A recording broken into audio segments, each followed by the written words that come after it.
y en este momento damos inicio a Síntesis 2.0 con el ingeniero Eduardo Evers, experto en telecomunicaciones y en todo lo que tiene que ver con tecnología. Bienvenido.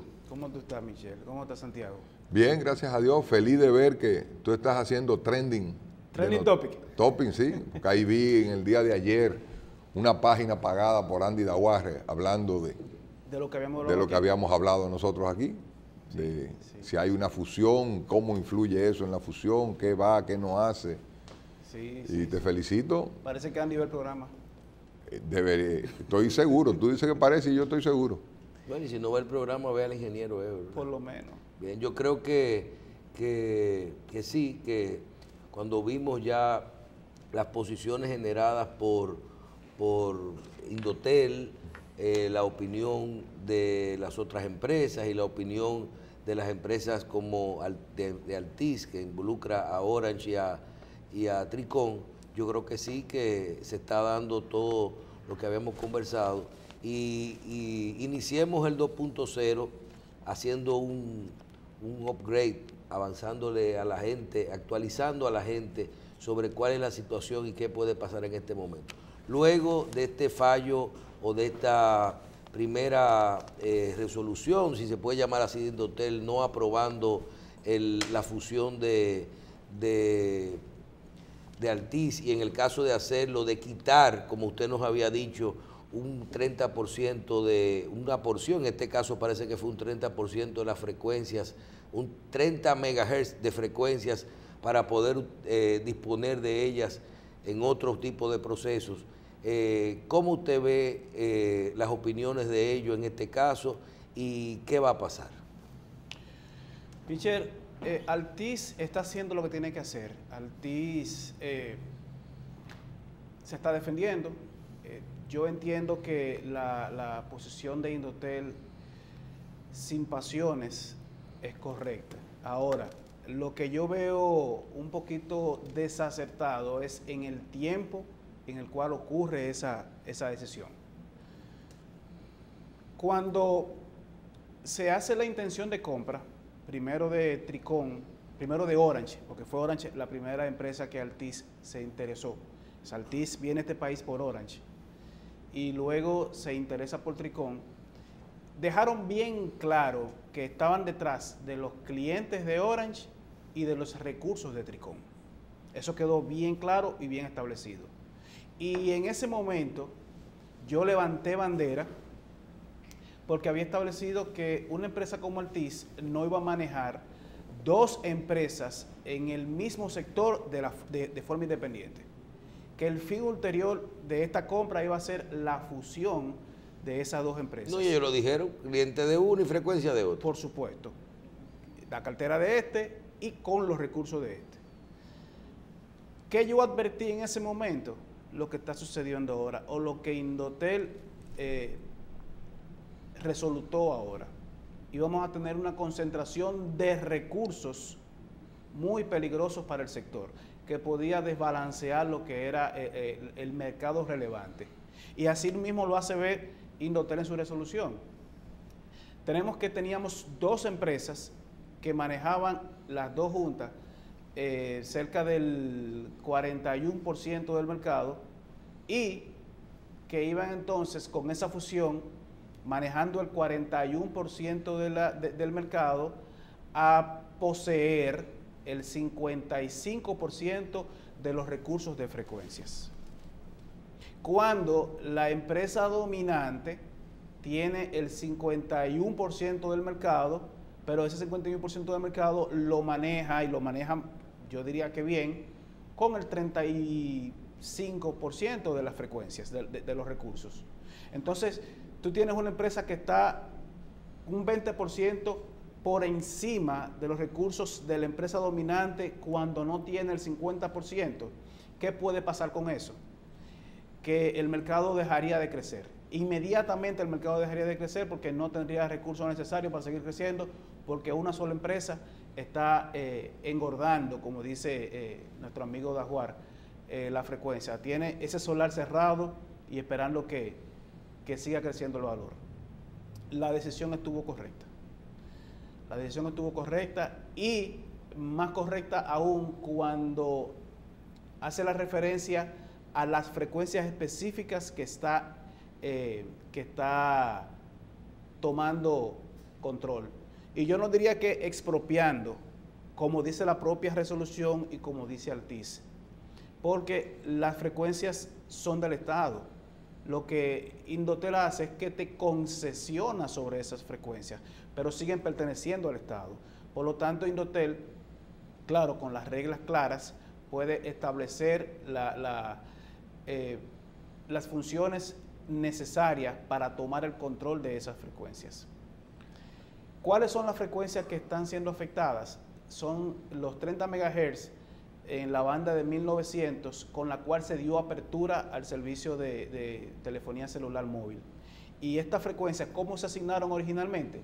Cuando las asignó la DGT y asignó el bloque, que eran 120 MHz, en bloque de 30 MHz a las 4 prestadoras que en ese momento estaban siendo parte del mercado, que era en ese momento Verizon, Tricón, Orange y Centennial, All American Centennial.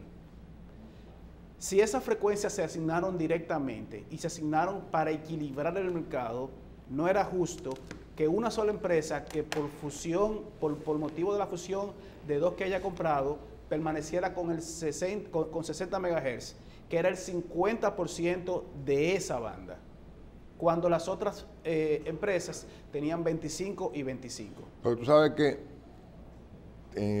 como técnico tú eres insuperable, pero como economista Andy es insuperable. Sí. Por más consejo que tú le des a lo que está pasando, hablando de una forma imparcial, Andy le topó la parte sensitiva al gobierno, donde dice que ese 30% de esos 30 MHz que están en discusión equivalen a 40 millones de dólares. Pero tú me estás matando el gallo en la funda. Ah, ok. Tú no me has dejado terminar. No, disculpe, señor, disculpe. Lo bueno es que tú eres muy observador y para allá iba yo. Se está hablando de un posible nuevo actuante en el sector de telecomunicaciones en nuestro país. Yo, personalmente, entiendo que no cabe un nuevo actuante. Yo entiendo que no cabe un nuevo actuante. El mercado no da más. No, yo entiendo que no cabe un nuevo actuante. Pero claro que da más, siempre da más. Bueno, impositivamente comiéndole a los otros, traer sí. más. Pero lo que le va a quitar es el pastel a los otros. Sí, pero recuerda que ya no. Cuando tú tienes una empresa telefónica que tiene 4 millones de usuarios, esa empresa va a caer para 3 millones. Pero recuerda que no estamos hablando, acuérdate que estamos hablando de recursos limitados. Correcto. Recursos limitados. Para esa nueva empresa entrar, tendría que comprar espectro. ¿Y a quién se lo compraría? A las empresas que ya lo tienen. ¿Se lo venderían a esas empresas? No se lo venderían porque son parte de sus recursos.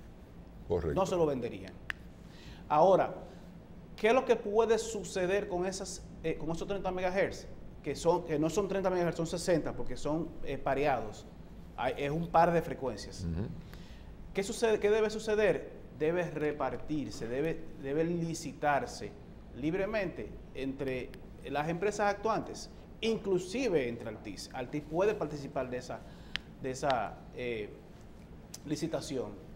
¿Qué está sucediendo ahora y qué va a suceder en estos próximos 6 meses? Lo siguiente.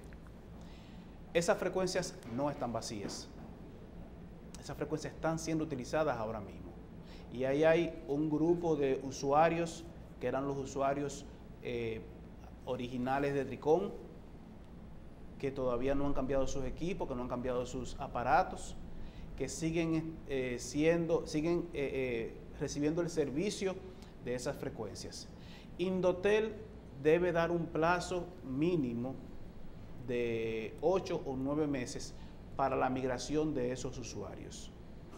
Inmediatamente esos usuarios sean migrados, entonces proceder a apropiarse o a retomar el control de esos 30 MHz. ¿Y qué va a suceder con Altiz? Y a mí me da miedo lo que voy a decir, porque no quiero provocar ningún tipo de temor, ni provocar con un comentario que el sector se tambalee. Pero podemos esperar que en estos próximos meses, si no se hace esa migración de una forma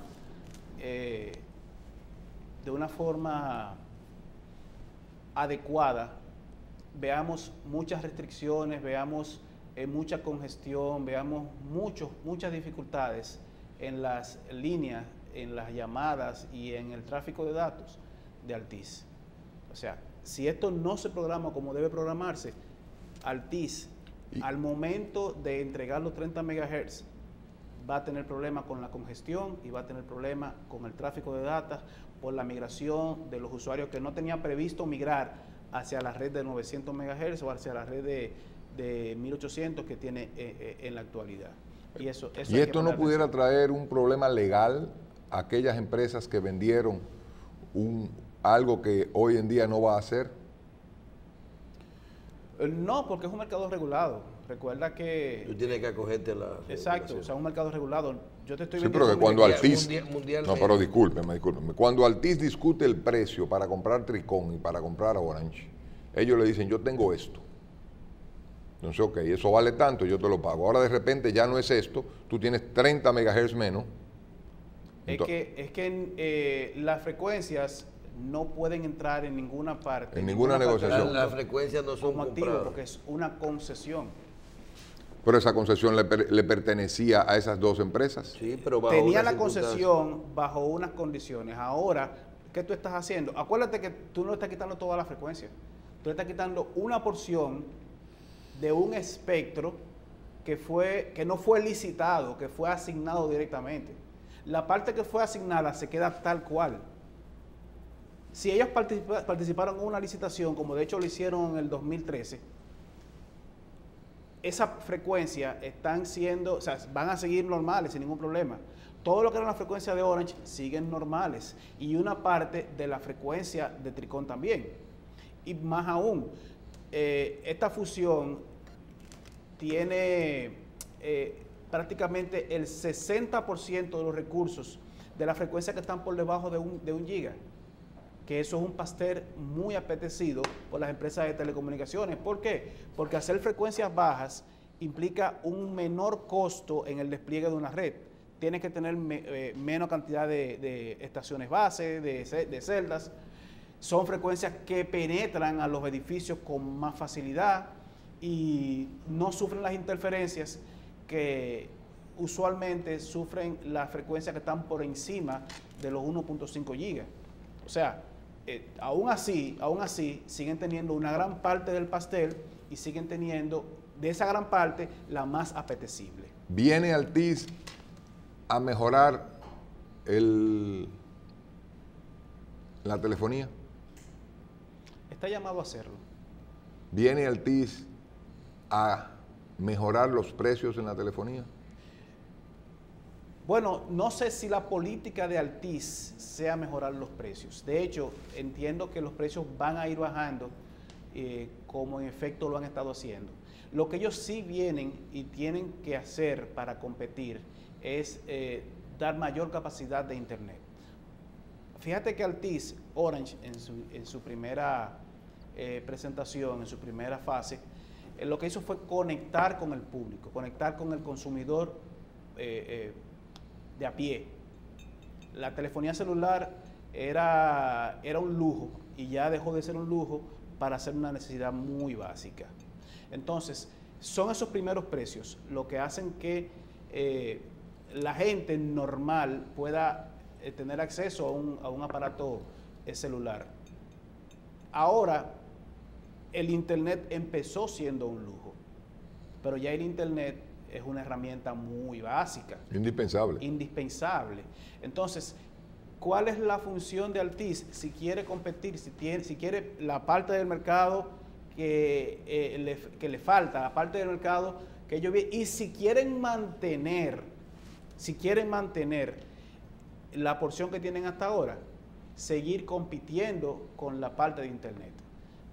Los planes básicos de Internet, el ancho de banda, sobre todo la cobertura. Aquí estamos hablando, no es de que si tengo o no tengo Internet, es dónde tengo Internet. Eso te iba a decir. Hace unos años la competencia era que Claro me cubre el país entero, Orange me cubre el este y Viva me cubre el sur, por ejemplo. Hoy en día la competencia no es en la cobertura de telefonía, es en el internet. Y en la velocidad. Es internet. Inclusive, Indotel tiene en su ley lo que se llama servicio universal. Sí, pero por ejemplo, yo tengo una casa en Jarabacoa, ajá, que no me entra Claro, entra Orange. Entonces, el cliente de esa área de Jarabacoa va a entrar en Orange. En Orange. Esa era la parte donde antes se competía, de que yo alcanzo más que tú. Eso ha cambiado y ahora es donde entra el internet o no. Sí, eso ha cambiado. ¿Y eso donde entra el internet no entra el teléfono? Puede ser, depende. Va junto, o sea, en esta parte del sector, ya tú tienes las BTS que te transmiten todo junto. Anteriormente tú tenías una parte de internet y otra parte de voz, pero ahora ya está todo junto. Por lo tanto, cuando tú haces tu despliegue de red, tú calculas y ya todo es voz sobre IP. Todo es voz sobre IP. Ever, para terminar con el tema, quiero preguntarte algo sobre el sistema de telecomunicaciones. También en eso tiene que ver ya con la portabilidad numérica, ya para que la gente pueda ir a donde quiera. Inclusive ayer vi hasta una aplicación que se generaliza todo. WhatsApp acaba de decir que tú puedes tener tu WhatsApp en 3 números, en una aplicación. Peligro con eso, ojo. ¿Por qué? Mucho ojo con eso. Es una aplicación de tercero, no es una aplicación propia del teléfono. Lo que quiere decir que cuando tú instalas esa aplicación, tú le estás dando permiso a un servidor que esté en otro lugar a que copie toda la información que tú tienes en ese teléfono, en ese WhatsApp, y todas las conversaciones y todas las cosas que tú tenías ahí están residiendo en otro servidor. Perdiste tu privacidad. Ojo con eso. ¿Y eso existe ya? Sí, por supuesto. Sí, salió ahora una aplicación. Es como el WhatsApp web, que tú tienes, o sea, tú instalas una aplicación en tu teléfono y entonces tú tienes que tener el otro teléfono en la mano, escanear un código que te da y ya tú vas a tener una copia de ese WhatsApp en este otro teléfono. Yo, sinceramente, si ustedes quieren tener privacidad, yo no recomiendo eso.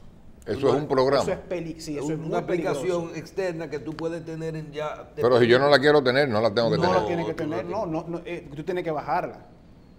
Pero el peligro de eso está en que esa aplicación toma un backup de toda tu información y de todas las conversaciones y la guarda en otra parte. Sí, pero la verdad que yo creo que ese es un tema propio de cualquier programa, de un programa completo.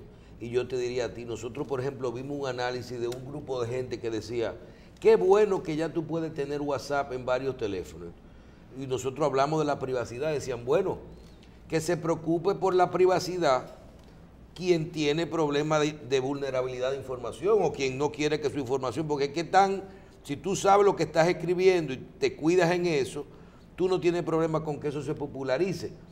Hablaban, Michelle, por ejemplo, todos tenemos secretos, Michelle. Bueno, pero que tú estás pensando en que la gente, a todo el mundo no le importa que sus cosas se sepan. Por ejemplo, hay gente que dice, para trabajar, por ejemplo, vi un caso cuando se anunció que decía un ejecutivo, tú sabes lo bueno que es tú tener que los asistentes tengan tu WhatsApp automático y que estén automáticamente agendando y dándole seguimiento a todo pero lo que hay aplicaciones para hacer eso, por Dios. Yo te lo digo por el tema mío. O sea, yo viendo, uno maneja temas confidenciales con otras empresas. Entonces, a mí no me gustaría que los temas que otras empresas ponen su confianza en mí estén por ahí. Claro. Y lo de la portabilidad que decía Santiago, ya tú te puedes, eso que uno decía, me voy a un sitio porque me conviene más otro. Definitivamente, ¿qué tiempo tú le das a que todas las telecomunicaciones estén montadas en voz sobre IP? No, es que eso es inmediato. Eso es al día de antes de ayer. Ya no vamos a tener toda la plataforma, el hecho ya es un tema de aplicación, de forma. El hecho de que usted usa su teléfono o usa su WhatsApp para llamar. Sí. Pero ya uno ve que todos los días la llamada por WhatsApp, por ejemplo, que es una llamada montada sobre data, es más nítida con relación o más parecida a la llamada por el ancho de banda. Por el ancho de banda. Si el internet está bueno, no se te designa más ancho de banda. Inclusive si tu teléfono tiene el 4G encendido, cualquier llamada que tú hagas es una llamada IP. Cualquier llamada que tú hagas es una llamada IP. O sea, aunque yo esté usando mi teléfono, si el 4G está encendido, cualquier llamada que tú hagas es una llamada IP. Oh, pero qué bien. El mío no dice ninguna G arriba. No, porque el tuyo no algo tiene que decir. Algo tiene que decir. No, absolutamente. 3G, LTD, no dice. LTD. Si dice LTE, 4G. No, porque ahora mismo tú estás conectado al internet del Wi-Fi de aquí. Me quito del Apaga el Wi-Fi a ver qué te aparece. Sí. Apaga el Wi-Fi. LTE, si tiene 4G. Yo creo que una sección importante de Síntesis 2.0 debe de ser uso del celular. Uso del celular. Tampoco sale nada. 0.1. No, todavía tú estás conectado. Míralo ahí, tienes lo que No, pero el Wi-Fi de aquí me está robando mi información. Vamos a tener que hacerlo rápidamente. Ingeniero, no podemos terminar está apagado el Wi-Fi. Sin que brevemente usted nos hable un poquito sobre la situación en República Dominicana de la infraestructura de las telecomunicaciones. Hablábamos un poquito de Puerto Rico la semana pasada, cómo se cayeron las antenas. Yo ayer hice unos anuncios y dije que Claro mandó a Puerto Rico 100 plantas eléctricas, 50 adelante para habilitar las telecomunicaciones. Usted nos ha hablado de los sistemas paralelos, pero háblenos de la infraestructura en República Dominicana, de los sistemas de comunicaciones regular que tienen estas telefónicas, no de los paralelos del 911, sino de la infraestructura, televisión, radio y telefónicas, su infraestructura. Mira, antes de hablarte y terminar con lo que es la infraestructura en República Dominicana, yo quiero hacer el espejo de qué ocurrió en Puerto Rico y por qué esto para nosotros debe ser un aprendizaje. Puerto Rico, déjame decirte primero que si lo que pasó en Puerto Rico hubiese pasado aquí, nosotros hubiéramos estado al menos 15 años atrás. Eso no hubiese a nosotros producido un atraso de 15 años en lo que es nuestra infraestructura. Y vamos a ver por qué. En Puerto Rico existen reglamentaciones en las cuales yo quiero llamar la atención porque aquí no existen. Y existiendo en Puerto Rico hizo el daño que hizo. Si aquí no existen, vamos a tener muchos problemas en el caso de que aquí ocurra. Número uno, tienen la reglamentación para la torre de telecomunicación. Aquí no hay ningún documento que reglamente ni la altura, ni la estructura en sí, o sea, no hay nada que reglamente cómo una empresa instala una torre. Aquí tú ves torres de cualquier forma en cualquier sitio. De cualquier forma en cualquier sitio. Y eso es muy peligroso. En Puerto Rico tú tienes el reglamento de coubicación. ¿Qué es el reglamento de coubicación? Es un reglamento que le permite a una empresa construir una torre basada en el reglamento anterior que estaba diciendo de construcción de torres, establecer parámetros, establecer criterios, y luego de que esa empresa ha construido esa torre, contratar o ofertársela a las prestadoras telefónicas para que esas prestadoras se instalen en esa torre. O sea, la torre no es propietaria de las telefónicas, es de una tercera empresa y se las renta a las prestadoras telefónicas. ¿Qué sucedió durante María? Primero durante Irma y luego durante María. Esas estructuras colapsaron. Cerca del 80% de las torres se cayeron y el otro 20% quedó sin energía. Puerto Rico no estaba preparado o sea, esas estaciones no estaban preparadas para trabajar sin energía, porque la energía para ellos no es un conflicto, no es una crisis, no está en problemas. Siempre tenían energía de la red pública y no tenían por qué tener una fuente externa de energía, una planta o paneles solares, no tenían por qué tener eso. Al fallar la energía, las celdas se apagan. No tienen cómo volver a encender las celdas. Y por eso es que tú tienes el blackout. no tienen energía. Las pocas que tenían energía era porque estaban en edificios y esos edificios tenían plantas. O paneles solares, que no se habían ido con el huracán. Entonces, utilizaban energía de un tercero, no eran energía propia todavía. Y al empezar a subir esas celdas, colapsaron inmediatamente. ¿Por qué? Porque todo el que estaba cerca iba y se conectaba y eso entonces provocaba que se sobresaturaran y se caían. Aprendizaje para nosotros. Nosotros no tenemos un reglamento de construcción de torres para telecomunicaciones. Debemos hacer un reglamento, debemos auxiliarnos de los ingenieros estructurales que puedan proveer la información necesaria para esas construcciones. Nosotros debemos ver lo que está pasando en el Caribe, en el trópico. Teníamos originalmente tormentas cuya velocidad máxima eran 250 kilómetros por hora. Ahora estamos viendo tormentas con velocidad de 300 kilómetros por hora, con ráfagas de hasta 350 kilómetros por hora. Una ráfaga no es un viento permanente, pero es un viento que sí afecta. Entonces tenemos que empezar a diseñar conforme a esas fuerzas, a esos vientos. Ya no podemos seguir diseñando o fabricando artesanalmente. Tenemos que poner las reglas del juego claras, porque en el caso de un huracán que nos afecte directamente, nuestra estructura toda va a colapsar. Wow.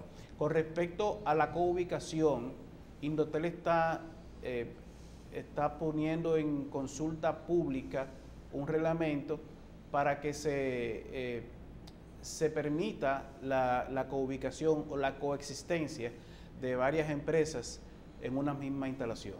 Las empresas de por sí ahora mismo ya lo están haciendo sin necesidad de un reglamento, pero esto debe reglamentarse, pues cuando una empresa... Para que una no sea vulnerable con respecto a la otra. Con respecto a la otra. Pero cuando una empresa hace una estación, la hace conforme a su necesidad y a su proyección de crecimiento. No la hace en función a que pueda tener una o dos empresas adicionales a ella, lo que le consume mayor energía, lo que crea una carga que no fue calculada en la torre y lo que crea una vulnerabilidad en cuanto al acceso a la estación. Entonces, tenemos esos dos aprendizajes que tenemos que ir tomando, porque de no verlo con la inteligencia necesaria, lo que pasó en Puerto Rico aquí sería catastrófico. Sería catastrófico porque estaríamos hablando de más de 2 meses sin servicios telefónicos. 2 meses sin servicios telefónicos. Otro punto es que aquí ya estamos utilizando de una forma muy concurrida lo que son las fibras ópticas para mayor claridad, para mayor ancho de banda, pero el camino por donde se esparcen, por donde transitan las fibras ópticas, son caminos muy vulnerables. Acabamos de ver en Burende como un puente colapsó y cuando un puente cae toda la infraestructura que está asociada a ese puente. La fibra óptica cuando van de un sitio a otro pasan por los puentes. Si el puente cayó, ustedes pueden estar seguros que cerca, en las áreas circundantes o de ese punto hacia el norte, hay una avería de todas las telefónicas por las cuales pasaban fibra óptica por ese lugar. Entonces, restablecer fibra óptica, restablecer, por ejemplo, un camino de 128 hilos, toma tiempo. Toma tiempo. Ese tiempo es el tiempo que va a durar una empresa sin servicio. Entonces, ¿a quién les reclamamos esto? Es tiempo ahora para no reclamar luego de que tomemos las acciones del lugar que tenemos que tomar. Y es tiempo de que el Indotel también trabaje conjuntamente con la parte regulatoria, con la parte fiscalizadora y pueda ver que estos procesos se están llevando a cabo de la mejor forma para que en el momento en que suframos nosotros, que eventualmente vamos a sufrir, en el momento que suframos el golpe directo de un huracán, pues los daños sean mínimos. Y no quiero ser ave de mal agüero, porque todo lo que he dicho se ha cumplido, ¿eh? No, pero yo creo que la prevención es un ingrediente importante en todo esto, porque usted en este caso lo que está diciendo es vamos